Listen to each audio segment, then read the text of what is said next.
Spotlight on Frazee is sponsored by these community-minded businesses and organizations. Frazee Family Foods. What a hometown grocery store should be. Friendly staff, family-owned, and a wide variety of groceries to fulfill your needs. The City of Frazee and Frazee Event Center, featuring a 5,000 square foot room, a built-in stage, and a full-service bar. Perfect for a multitude of events. Call or click to book your event.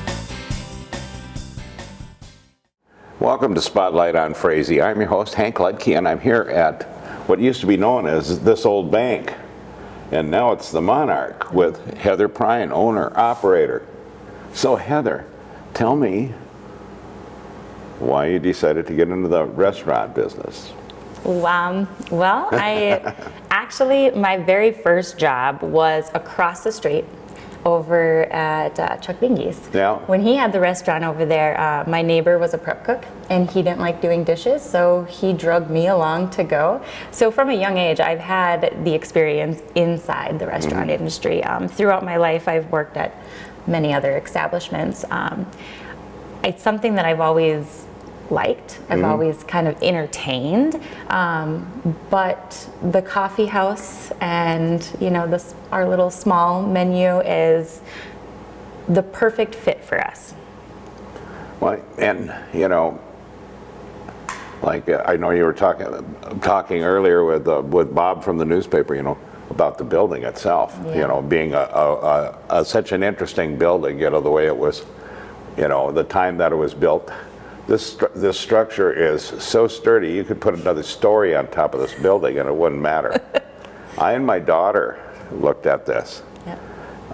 And then she moved back down to Wisconsin, but we were looking at this with my son-in-law and the idea of buying it. Yeah.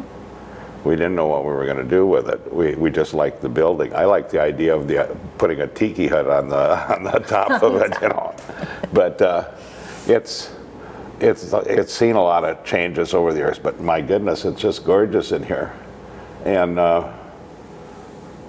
when you first bought the building, is that what was your intent to do a restaurant?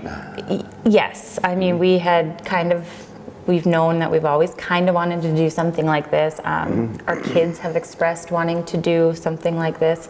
So we had it in the back of our heads. We really weren't ready to say for sure, set it in stone, but once we got into the building, and you're right, it is super sturdy. There's a lot of concrete. Yeah.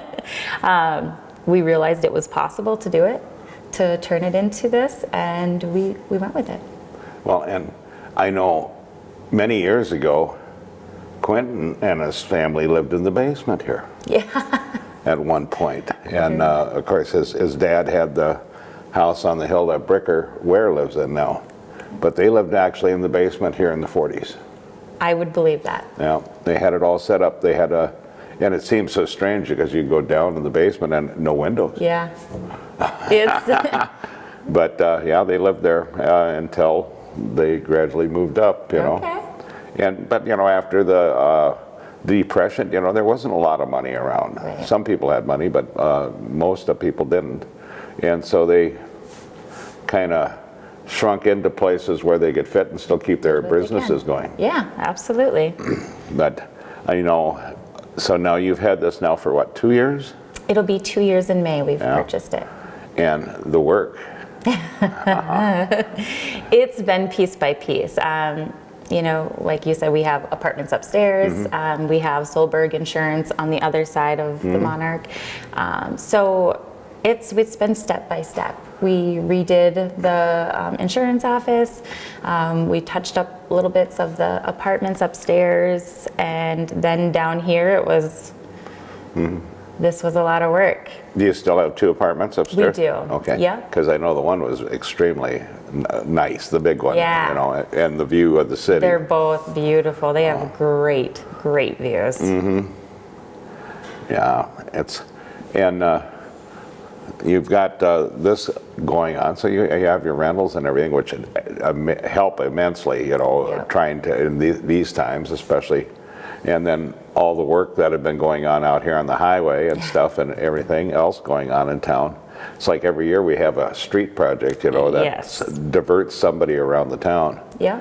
But we're going to take a break here, and we'll be right back with Heather talking more about the Monarch. Welcome back to Spotlight on Frazee. I'm your host, Hank Ludke, and I'm here at the Monarch Coffee House with Heather Perrin. And Heather, you know, how did you get the name for the Monarch? It was kind of funny. My husband and I had a running list of names that we had kind of been thinking of. We had gone on a little weekend getaway, and we were in Black Hawk, Colorado. While there, we stayed at a casino called the Monarch Resort and Casino.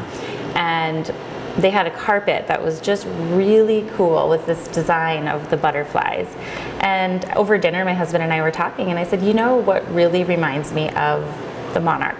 And he's like, what? I'm like, the coffee house. Like, just how it's changed throughout the years. It's been so many different things to so many different people, but yet it's always remained like a staple in our community. So the next morning, he asked me if I was serious about calling it the Monarch Coffee House, and I was, yep. And here we are, Monarch Coffee House. Well, and the painting on the wall is tremendous. It does. I think it really represents what we were trying to go with, even with our name and kind of our motto in life itself. I mean, we all go through stages. Some of them were not very beautiful, but in the end, you know, we have a pretty amazing life. Life is beautiful.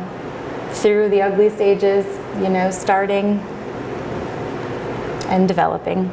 I have milkweeds that I leave growing around my yard, so every year I have a few Monarchs. Not many. Please do. We need to keep those. 4 or 5 of them. Yes. And it works out well. So, and but you know, the building, it's just gorgeous inside now compared to what it used to be, you know. And you've made an excellent use of the space, considering, you know, you had what you had with the old teller booths that have been moved and put back in and moved around. We tried hard. We wanted to really keep that. I really wanted to, but many nights sitting here on the floor trying to imagine it, we just couldn't. So we did have to take that down. We did save all the marble, though, that came off of it, just in case the project were to ever come up and we can recycle that part of this building.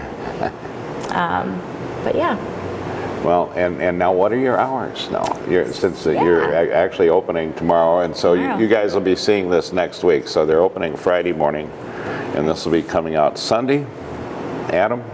Monday. Okay. Perfect.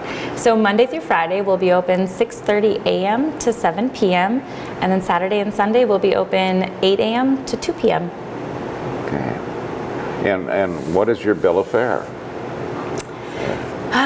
What are we all going to serve here? Yeah. Well, obviously we'll have the coffees, specialty coffees, espressos, drip coffee, breakfast and French blend. We have decaf. For food, we'll have all of our pastries with our muffins, scones, turnovers. I know, scones, they're my favorite. Pastries are my downfall. Cookies, delicious cookies. We'll have soups, paninis. Those were a big hit last night. Waffles, those are fun. Gosh, salads. We've got a wide variety, and we'll have lunch specials or dinner specials throughout the week that aren't on our menus as well, once we kind of get rolling and get our feet wet a little bit and understand what we're doing. Well, and that's the thing, you know, it's getting the people used to coming in. You know, I mean, you're doing a lot of things different than the other restaurant in town completely. You know, your menu is going to be totally different than theirs. Right. Which makes the variety is the big thing. Exactly. You know, and that's what bring people into the areas. You know, you've got an option now. And you know, this is uncharted waters for not only us. You know, I've never owned a coffee house prior, but for our community, we've never really had something like this. No. Not in my lifetime, anyways. So it's going to be exciting to see how it all turns out. We used to have 4 restaurants in town when I was a kid.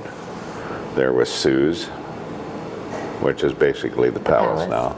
there was the Skyview, there was Benson's, and then there was the diner. All Oh, four of them. And then you had City Limits that was open in the evenings. wow. And they didn't open until like 5. And we need to get back there. You know? And we are. Our community is. Yeah, it's going to be interesting to see how we move along here in the future. I really appreciate you being on the program, and Thank you, all the luck in the world. Thank you. It's just gorgeous in here. So Thank I you. like I it. appreciate it. Thanks for taking the time. Come check us out. Yeah. Come over here to the Monarch. Yeah. I know I'm going to be looking for a cup of coffee. And with that, remember, pet the dog, hug the kids, kiss the wife, and wave at the neighbor. The next person you wave at could be your next best friend. And we'll catch you next week on Spotlight on Frazee.